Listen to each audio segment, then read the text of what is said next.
જામનગર મહાનગરપાલિકાના સત્તાધીશો પર ભ્રષ્ટાચારના આક્ષેપ લાગ્યા છે। કોંગ્રેસ કોર્પોરેશનની કચેરીમાં બેનરની સાથે વિરોધ કર્યો।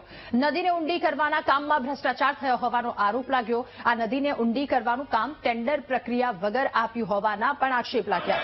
8.50 કરોડથી વધારેની રકમ સ્ટેન્ડિંગ કમિટીએ મંજૂર કર્યા હોવાનો આરોપ। સત્તાધીશોએ 40% કમિશન લઈ કામ કરાવ્યું હોવાનો આક્ષેપ લાગ્યો છે।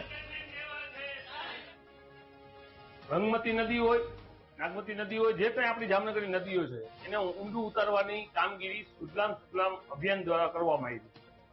હંમેશા જામનગર મહાનગરપાલિકામાં 5 લાખથી વધારે જે કામગીરી કરવામાં આવે એના ટેન્ડર બહાર પાડવા પડે છે, પણ કોઈ જાતની નહીં।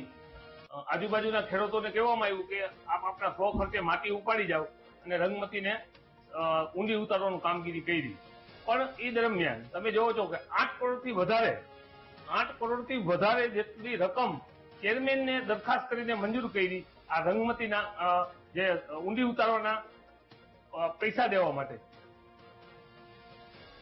ત્યારે નદીને ઊંડી કરવાના કામમાં ભ્રષ્ટાચારના આક્ષેપ લાગ્યા છે।